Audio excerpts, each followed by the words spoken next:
깊은 밤, 보호소의 복도는 어둠과 고요함에 잠겨 있었다. 철창 안에서 잠들지 못한 수많은 유기견들의 숨소리와 간헐적인 신음이 희미하게 퍼졌다.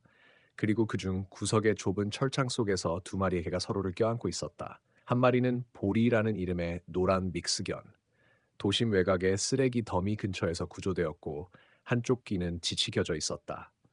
다른 한 마리는 달래, 흰색 털과 검은 점이 귀엽게 박힌 중형견으로 주인이 버리고 간 후 몇 달을 길거리에서 방황하다가 구조되었다. 둘은 처음 만난 날부터 이상하게도 서로를 경계하지 않았고 시간이 갈수록 서로의 존재에 의지하게 되었다. 보리야, 내일이야. 달래가 낮게 중얼거렸다. 보리는 그녀의 목에 얼굴을 묻으며 떨리는 숨을 쉬었다.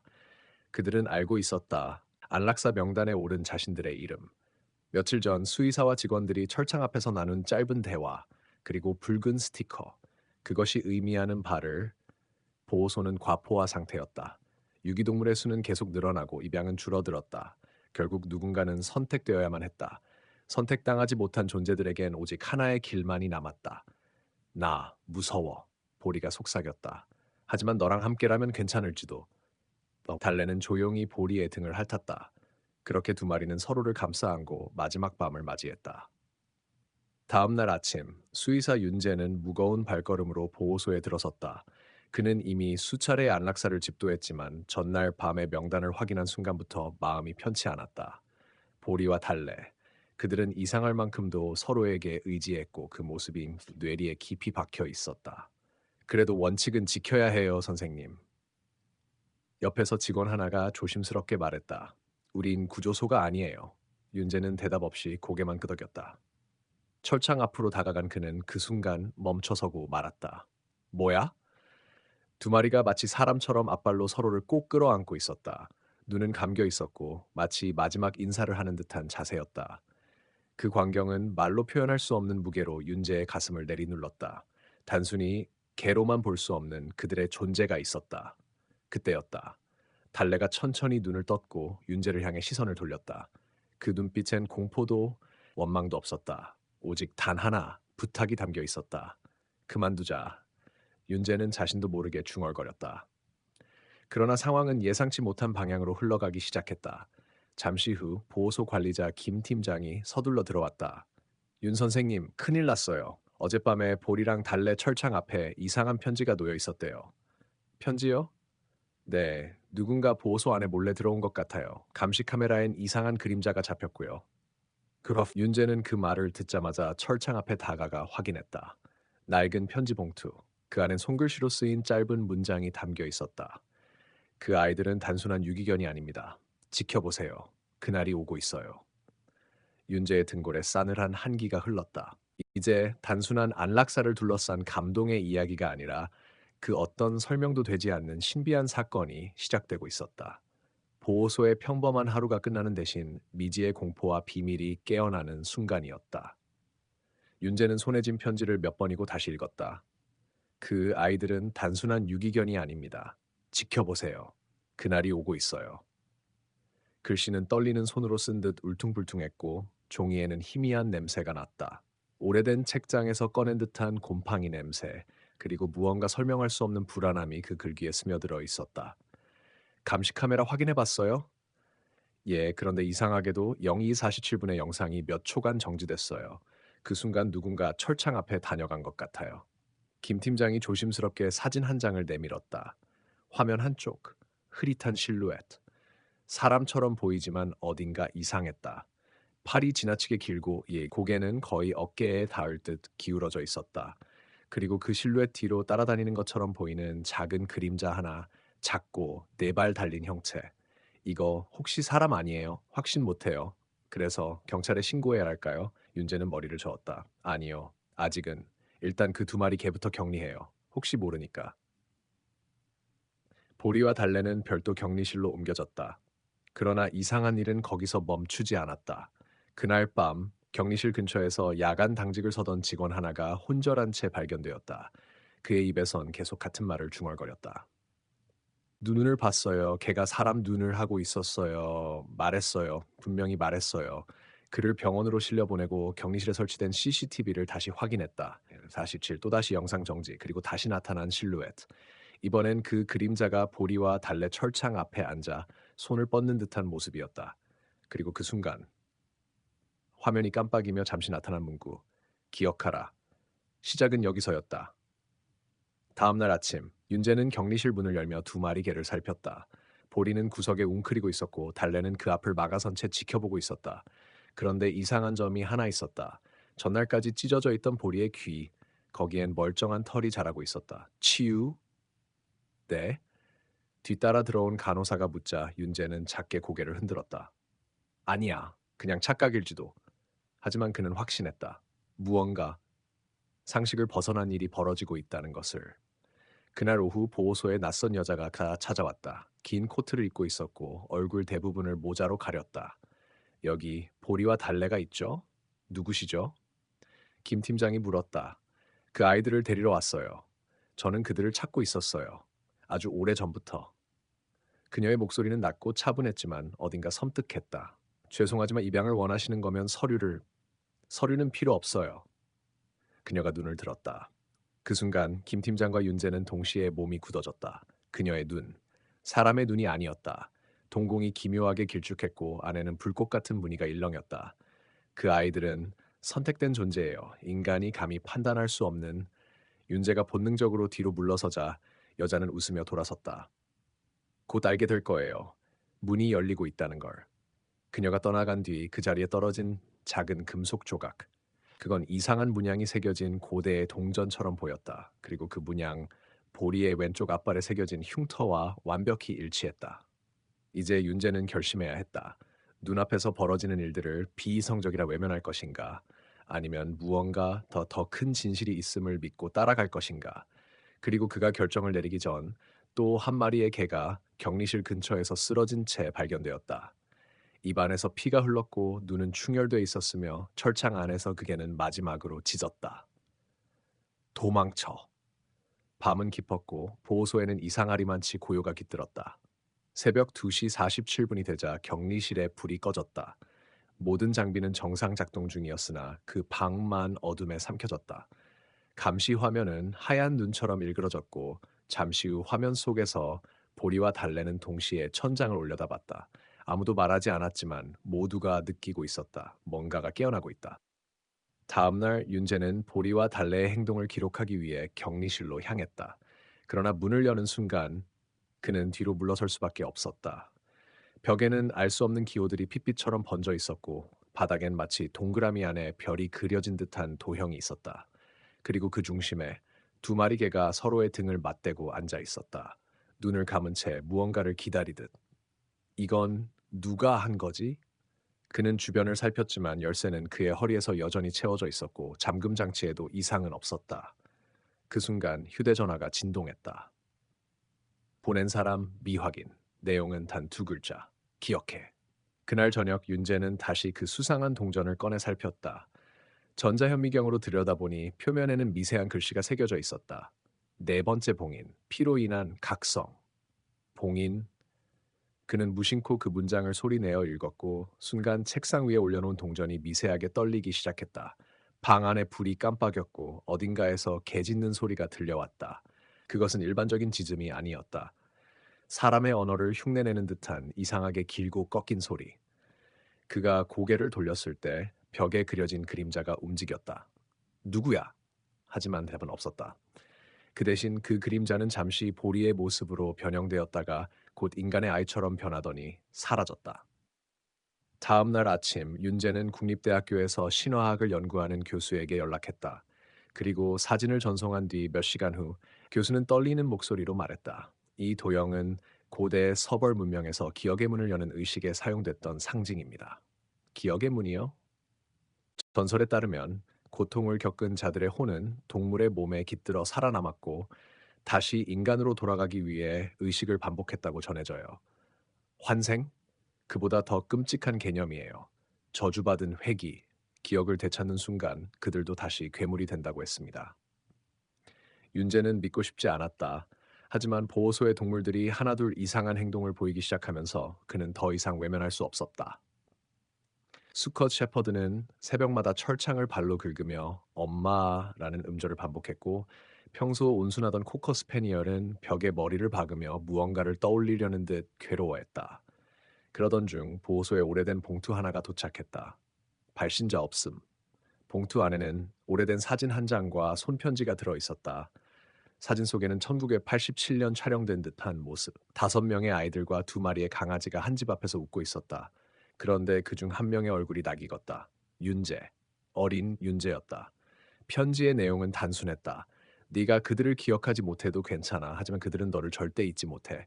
봉인은 다시 열릴 것이다. 그리고 이번엔 완전히. 그날 밤 윤재는 격리실로 갔다. 그리고 보리와 달래 앞에 무릎을 꿇었다. 너희 혹시 나를 아는 거니? 그 순간 보리가 천천히 다가와 윤재의 손등에 코를 댔다. 그리고 조용히 눈을 맞추었다. 그 눈 속에 아주 오래전 잊혀진 여름날의 풍경이 있었다. 작은 손들이 잡고 또 뛰던 강아지 2마리, 그리고 형제를 대신해 자신을 감쌌던 그 기억이. 윤재는 숨이 멎는 듯했다. 설마 너희가 진짜 그 아이들? 달래가 그 순간 처음으로 소리를 냈다. 사람의 음성과도 같은 낮고 울리는 속삭임. 기억해줘.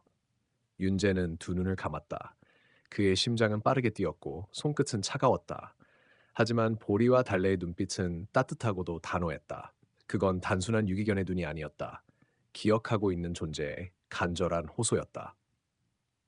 그날 밤 윤재는 보호소 기록실을 뒤지기 시작했다. 입양 서류, 치료 기록, CCTV 백업 영상.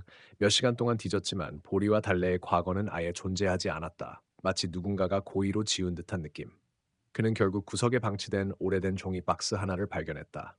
곰팡내가 진동하는 상자 안에는 1993년 이전 유기동물 기록, 폐기 예정이라고 적힌 폴더가 있었고 그 안에 낡은 수기 문서 하나가 눈에 들어왔다. 이름 달래. 발견 위치 백연 마을. 특이사항. 발견 당시 인간의 언어를 흉내냄, 입양 거부됨, 백연 마을. 그 이름을 보는 순간 윤재의 머릿속에 아주 흐릿하게 잊고 있던 지명이 떠올랐다. 거기 내가 어릴 때 잠깐 살았던 곳 아닌가? 다음 날 윤재는 연차를 내고 백연 마을로 향했다. 오래된 농촌, 폐가가 즐비하고 마을 회관조차 문이 닫힌 채 방치돼 있었다. 마을 어귀에 서자 어릴 적 자전거 타던 길이 떠올랐다. 벚꽃나무 아래에서 함께 뛰놀던 이름 모를 아이들, 그리고 항상 그 옆을 따르던 2마리 강아지. 그때였다. 폐가 중 하나의 문이 삐걱이며 열렸다. 찾아왔구나, 결국. 낯선 노인이 문을 열고 서 있었다. 눈빛은 흐릿하지만 무언가를 오래 기다린 듯한 얼굴. 당신은? 나는 내 외삼촌이다. 내 엄마가 이 마을을 떠나기 전 모든 걸 봉인했지. 외삼촌은 그를 안으로 들였다. 거실엔 먼지가 뽀얗게 쌓인 사진들과 신문 스크랩, 기록장이 가득했다. 93년에 여기서 무슨 일이 있었죠? 동물과 사람이 서로 바뀌었어. 사고였는지 저주였는지 아이 둘이 숲에서 실종됐고 며칠 뒤 돌아왔을 땐 사람이 아니었지. 뭐라고요? 넌 그때 그걸 받고 울부짖으며 말했지. 보리가 사람이 됐어. 그 말을 들은 네 엄마는 널 데리고 마을을 떠났고 우린 그 모든 걸 감추기로 했어. 윤재의 얼굴이 창백해졌다. 그럼 지금 보리와 달래는 그 아이들이 맞아. 순간 외삼촌의 손목이 떨렸다. 그리고 그는 억지로 무언가를 꺼냈다. 낡은 목걸이.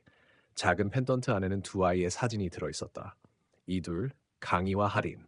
둘 다 8살이었지. 그리고 넌 그들의 가장 친한 친구였어. 사진 속 아이들. 익숙했다. 너무나 익숙했다. 특히 소년 강희의 눈빛은 지금의 보리와 정확히 같았다. 내가 기억을 잊은 게 아니라 누군가가 지운 거군요. 그래, 봉인이었어. 넌 그들의 과거를 알고 있었기 때문에 기억을 봉인당했지. 그래야 둘도 편히 잠들 수 있었을 테니까. 하지만 잠들지 않았어요. 맞아. 누군가 아니 무언가가 봉인을 다시 열기 시작했어. 그 순간 외삼촌의 라디오에서 노이즈가 튀었다. 주파수가 틀어지는 소리, 그리고 그 안에서 흐느끼는 듯한 동물의 울음. 시간이 없어. 이제 너만이 그들을 멈출 수 있어. 멈추다니, 무슨 뜻이죠? 외삼촌은 조용히 윤재의 눈을 바라보며 말했다. 그 아이들 사람으로 돌아오려는 게 아니야. 우릴 동물로 만들려는 거야. 그리고 그 순간 집 밖에서 철창 긁는 소리와 함께 익숙한 짖음이 들려왔다. 보리. 윤재가 문을 열자 그 앞에 서 있는 존재는 더 이상 개도 사람도 아니었다. 그것은 그 사이에 어딘가에 있는 무언가였다. 눈은 붉게 빛났고 입에서는 사람의 말이 흘러나왔다. 같이 가자. 윤재야, 이제 다시 우리 집으로 돌아가자. 윤재는 문턱 앞에서 얼어붙었다. 눈앞의 존재는 더 이상 자신이 아는 보리가 아니었다. 아니라고 믿고 싶었다. 그러나 그 눈빛은 분명히 그였다. 기억 저편에서 자신을 바라보던 그 순한 눈빛. 그 안에 숨어있는 절망과 그리움이 너무도 선명했다. 같이 가자. 우리 다시 예전처럼. 보리의 입에서는 또렷한 인간의 말이 나왔다. 그 목소리는 어린아이와 짐승이 동시에 말하는 것처럼 이중적으로 울렸다. 외삼촌이 떨리는 손으로 문을 닫아가며 말했다. 시간이 없어. 지금 선택해야 해. 네가 그들과 함께 하겠다면 완전히 경계를 넘어가게 될 거야. 무슨 경계요? 사람과 짐승 사이, 기억과 망각 사이, 사랑과 저주의 그 경계선. 넌 지금 그 중간에 서 있어. 윤재는 숨을 들이켰다. 보리와 달래는 자신을 해치려 하지 않았다. 그들은 오히려 자신을 돌려놓으려는 것 같았다. 그 잊혀진 시간을. 윤재는 조심스럽게 문을 열고 한 발자국 앞으로 다가섰다. 그러자 보리는 천천히 고개를 숙이며 말했다. 우린 돌아갈 수 없어. 이미 너무 멀리 와버렸어. 무슨 말이야? 우리의 시간은 너를 기다리면서 멈췄어. 하지만 넌 떠났지. 우리만 이곳에 남겨졌고 결국 우리가 아니게 되었어. 그 말에 윤재의 눈가가 젖어들었다. 그건 원망이 아니라 용서였다. 그 순간 뒤편에서 달래가 모습을 드러냈다. 그녀 또한 인간의 형체와 개의 형체 사이를 떠도는 이상한 모습이었다. 하지만 그 눈빛만은 명확했다. 할인, 너도? 달래는 살짝 고개를 끄덕였다. 강이랑 나는 마지막까지 너를 기다렸어. 숲에서 그날 네가 오겠다고 했잖아. 윤재의 기억이 천천히 돌아왔다. 숲속에서의 약속. 우린 비밀기지를 만들 거야. 그는 오지 못했다. 그날 밤 부모는 그를 급히 도시로 데려갔고 그리고 이 모든 것은 봉인되었다. 그래서 이제 뭘 원해? 보리는 다가와 윤재의 손을 살며시 핫떴다. 그 감촉은 따뜻했고 어릴 적 함께 놀던 그 느낌 그대로였다. 우리를 기억해줘. 그럼 우린 비로소 쉴 수 있어. 윤재는 무릎을 꿇고 두 존재를 끌어안았다. 그들의 몸은 아직 차가웠지만 마음은 너무도 뜨거웠다. 그러나 그때 갑작스레 하늘이 갈라지듯 번개가 쳤고 집 전체가 진동하기 시작했다. 외삼촌이 외쳤다. 이 봉인은 누군가가 강제로 깨뜨렸어. 기억만으로는 부족해. 지금 그들을 묶고 있는 진짜 저주를 풀어야 해. 그럼 어떡해요? 외삼촌은 서랍 속에서 오래된 붉은 종이를 꺼냈다. 그 안에는 한자로 복잡하게 쓰인 의식문과 함께 금으로 그려진 두 마리 개의 문양이 있었다. 이건 환귀시, 그들을 원래 있던 곳으로 돌려보내는 의식이다. 하지만 뭐요? 의식을 완성하려면 너 자신이 경계선을 넘어야 해. 윤재는 두 눈을 감았다. 그리고 천천히 자신의 이마를 보리와 달래의 이마에 맞댔다. 기억해, 너희는 강희와 할인이야. 우리 같이 웃었고 같이 놀았고 그 순간이 정말로 있었어. 두 아이의 눈에서 눈물이 흘렀다. 그 순간 그들의 몸에서 서서히 빛이 흘러나오기 시작했다. 그러나 갑자기 방 안의 모든 창문이 동시에 깨지며 밖에서 새로운 존재가 나타났다. 그것은 개도 아니고 사람도 아니고 수많은 동물의 얼굴을 얽어붙인 괴상한 형상이었다. 그리고 그 형상은 천천히 입을 열었다. 기억은 감옥이다. 너희는 그 감옥에서 벗어나야 했어. 외삼촌이 이를 악물며 말했다. 이제야 드러나는군. 진짜 저주의 근원, 금온수인 곤서. 금온수. 그 이름을 듣는 순간 집안의 온도가 뚝 떨어졌다. 숨조차 쉬기 어려울 만큼 공기가 무거워졌다. 괴물은 울퉁불퉁한 얼굴에서 불쾌한 웃음을 지으며 말했다. 기억은 나약한 자의 위안일 뿐. 진실은 고통이야. 이 아이들, 놔줘. 그들은 죽은 지 오래야. 윤재는 이를 악물며 두 마리 개를 더 꼭 끌어안았다. 보리와 달래의 몸은 미세하게 떨렸지만 그 눈빛은 이미 평온해지고 있었다. 아니, 이 아이들은 단 한순간도 죽은 적 없어. 그들의 시간은 멈췄을 뿐이야. 외삼촌은 서랍에서 오래된 단검과 향로, 그리고 양피지 위에 쓰인 환기식 의식을 꺼냈다. 그는 의식을 시작하려 했지만 금온수는 재빨리 팔을 뻗어 향로를 부숴버렸다. 넌 그때부터 실패한 자였지. 그 아이들을 구할 수 있었는데 도망쳤잖아. 기억나?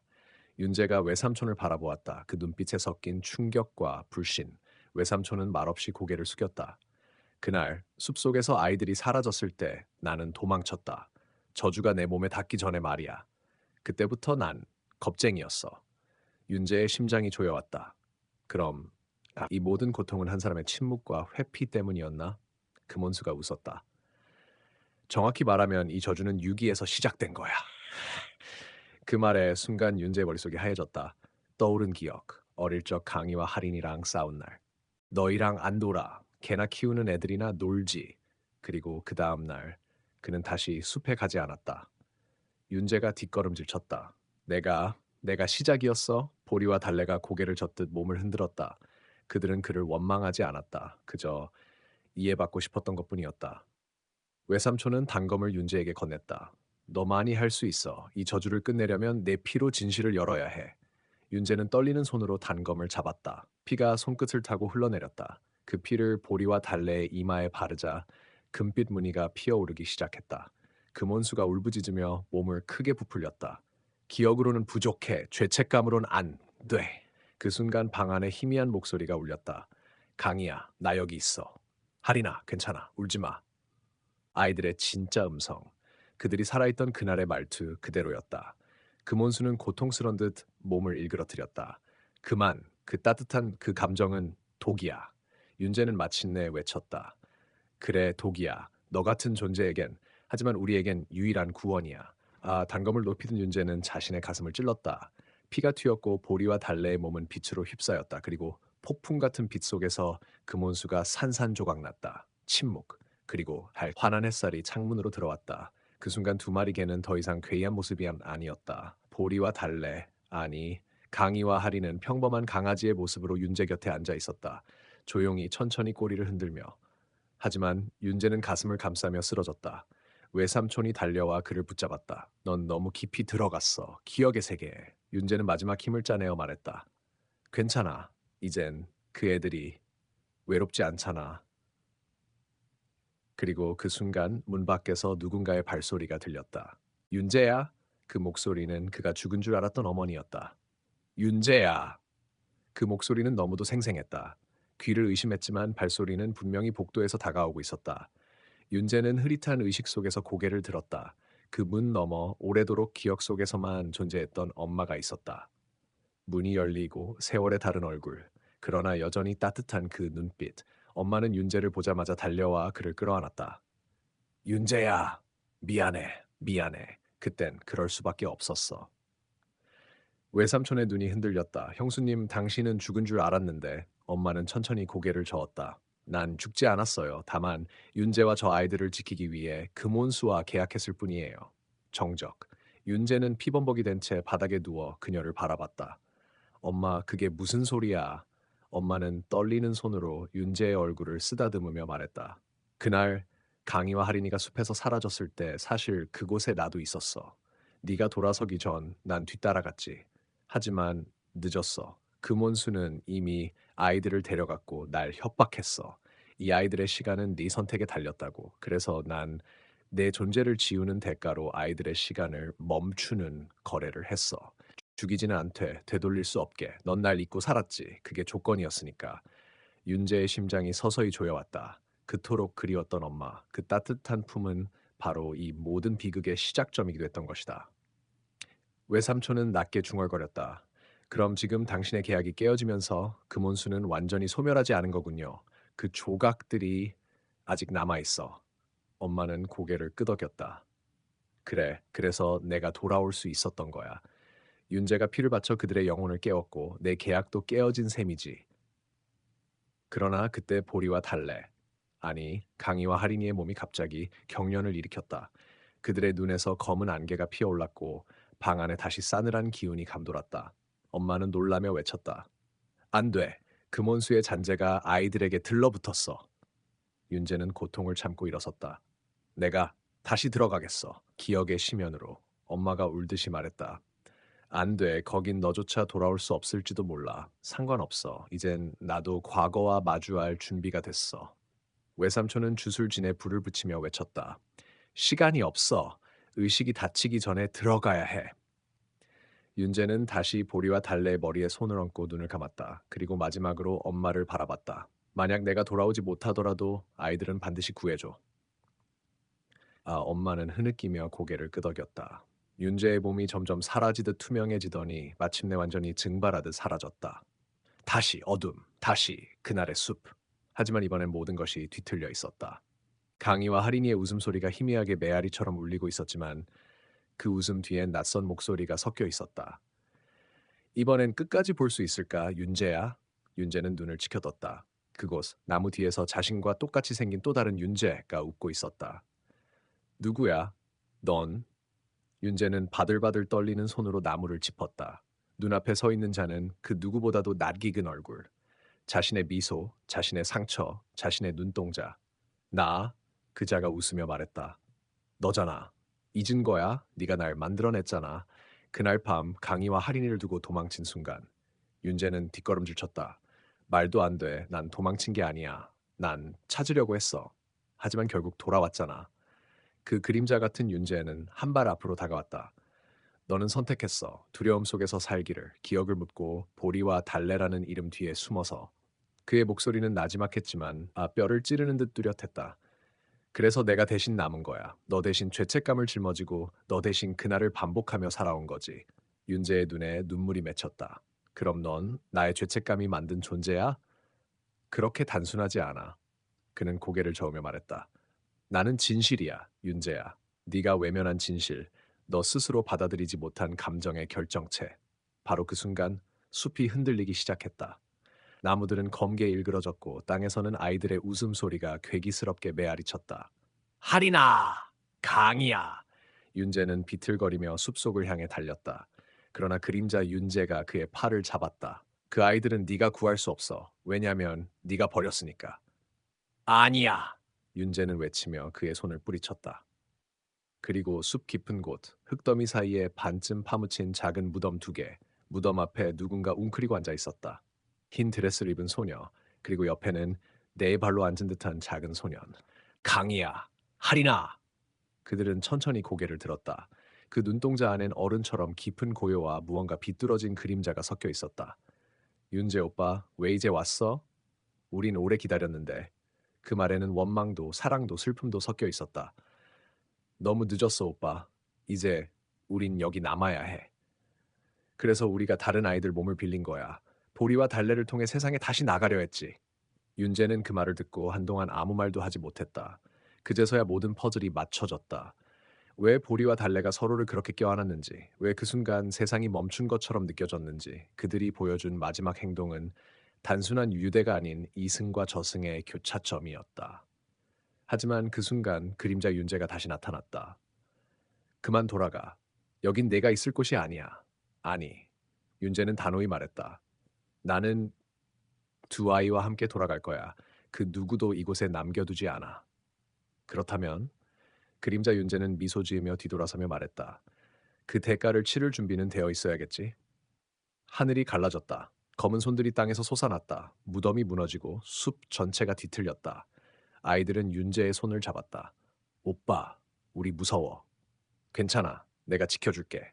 그리고 윤재는 깊이 숨을 들이쉬며 그 모든 그림자를 향해 몸을 던졌다. 윤재는 어둠 속으로 뛰어들었다. 그 순간 공기가 뒤틀렸고 귀를 찢는 듯한 비명과 함께 세상이 뒤집혔다. 쿵! 발밑이 꺼졌다. 그리고 그는 아이들과 함께 끝없이 깊은 심연으로 떨어지기 시작했다. 오빠! 무서워. 괜찮아, 할인아. 내가 잡고 있어.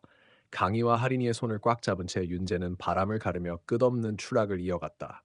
그 아래엔 깊고 짙고 검고 끈적이는 무언가가 출렁이고 있었다. 죽음도 삶도 아닌 죄책감의 심연. 여기가 우리가 묻힌 곳이야. 할인이의 목소리는 낮고 차분했다. 우리 기억은 여기에 묶여 있어. 잊혀지지도 구해지지도 못한 채. 그래서 다른 강아지들의 몸을 빌렸어. 세상에 마지막으로 인사하고 싶었어. 윤재는 천천히 고개를 끄덕였다. 그럼 내가 너희를 풀어줄게. 이제는 진짜로 작별하자. 그러자 검은 웅덩이 속에서 무수한 얼굴들이 떠올랐다. 버림받은 강아지들, 입양 하루 전 안락사당한 아이들, 아무도 눈길 주지 않던 유기견들. 그 얼굴들 중 하나가 윤재를 바라보며 속삭였다. 너도 우리를 버렸잖아. 네가 도망쳤던 그날 우린 마지막 희망이었어. 윤재의 심장이 철렁 내려앉았다. 그날 밤 울부짖던 보리의 눈빛, 문을 걸고 도망치던 자신의 발소리. 하지만 이번엔 도망치지 않았다. 그는 무릎을 꿇고 손을 벌렸다. 그래, 나는 도망쳤어. 무서웠고 부끄러웠고 외면하고 싶었어. 하지만 이제 너희를 기억하겠다고 약속할게. 그 말에 심연의 물결이 멈췄다. 그리고 할인과 강희가 윤재의 손을 부드럽게 감쌌다. 오빠, 그 말 한마디면 충분해. 우린 이제 갈 수 있어. 그 순간 아이들의 몸이 빛나기 시작했다. 작은 별처럼 반짝이는 실루엣. 마지막 인사처럼 따뜻하고 조용했다. 기억해줘, 오빠. 다른 아이들도 잊지 말아줘. 윤재는 고개를 끄덕이며 눈을 감았다. 약속할게. 아이들의 손이 서서히 그의 손에서 빠져나갔다. 그리고 그들은 마치 새벽별처럼 어둠 속을 뚫고 떠올랐다. 심연은 조용해졌다. 어둠은 사라졌고 윤재는 흙바닥 위에 누워 있었다. 눈을 떠보니 낡은 보호소 안 보리와 달래의 철장 앞, 시간이 멈춘 것처럼 고요한 순간이었다.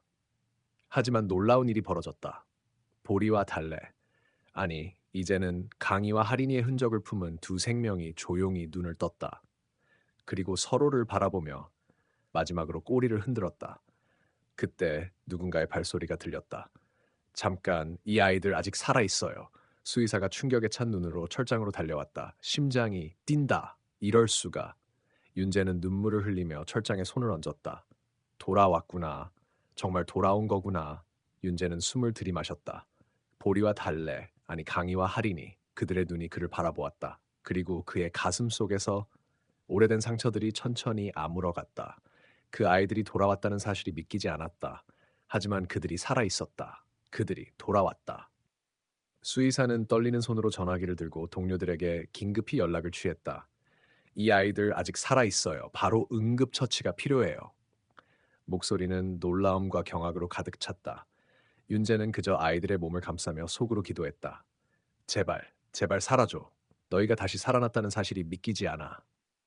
보호소의 다른 직원들이 몰려들었다. 사람들이 하나둘씩 들어왔지만 윤재는 그를 뚫어져라 바라보았다. 그가 눈물을 흘리며 바라보는 건 단지 강희와 할인이가 아니었다. 그가 바라보는 건 자신이 그동안 놓쳤던 삶의 일부였다. 그 상처와 후회, 두려움을 넘어서서 그가 지금 이 자리에 서 있는 이유가 무엇인지 비로소 깨닫기 시작했다. 그들이 살아있죠? 한 직원이 조심스럽게 물었다. 윤재는 고개를 끄덕이며 말했다. 네, 살아있어요. 그리고 그들에겐 또 다른 기회가 주어졌어요. 아이들의 심장이 규칙적으로 뛰고 있었다. 그녀들의 숨소리는 이제 윤재에게 더 이상 두려움이 아닌 새로운 삶의 시작을 알리는 소리였다. 그날 밤 보호소는 전례 없는 사건으로 떠들썩했다. 강희와 할인이는 다시 한번 눈을 떴고 새로운 집을 찾기 위한 여정이 시작되었다. 윤재는 그들을 떠나보내며 이제 더 이상 자신을 속이지 않기로 결심했다. 이 아이들은 단순히 유기견이 아니었다. 그들은 그의 마지막 기회였고 그가 구할 수 있었던 진정한 삶이었다. 고맙다 할인아. 고맙다 강희야. 윤재는 두 아이를 품에 안고 말했다. 너희 덕분에 내가 다시 살아갈 수 있었어. 그리고 며칠 후 보호소는 작은 기적을 경험했다. 강희와 할인이는 새로운 가정으로 입양되었고 그들의 새로운 가족은 너무나도 행복해했다. 그들의 삶은 이제 완전히 새로운 장을 열었다. 윤재는 이제 더 이상 과거에 얽매이지 않았다. 보호소에서의 마지막 일을 마친 후 그는 자신이 진정으로 해야 할 일을 찾았다. 자신의 상처를 치유하고 유기견들에게 또 다른 기회를 주는 일. 이제 내가 할 일은 이 아이들이 다시는 버려지지 않도록 만드는 것. 윤재는 혼잣말로 다짐했다. 그날 밤 그는 마지막으로 문을 닫았다. 그리고 그 문을 닫는 순간 그의 마음속에서 거대한 짐이 떨어지는 소리가 들렸다. 그는 새로운 길을 가기로 결심했다. 더 이상 도망치지 않겠다고, 그 누구도 버리지 않겠다고 다짐하며. 보호소의 불빛은 꺼졌다. 하지만 그 빛은 윤재와 함께 새로운 시작을 알렸다. 그리고 그에게 남은 것은 이제 정말로 살아갈 이유였다.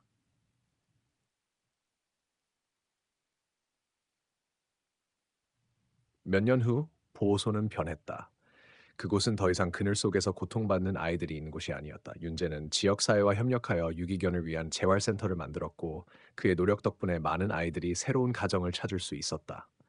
그리고 어느 날 보리와 달래를 통해 다시 만난 그 아이들. 강희와 할인이는 자신들이 받은 사랑을 다른 강아지들에게 전하며 세상에 희망을 심어주고 있었다.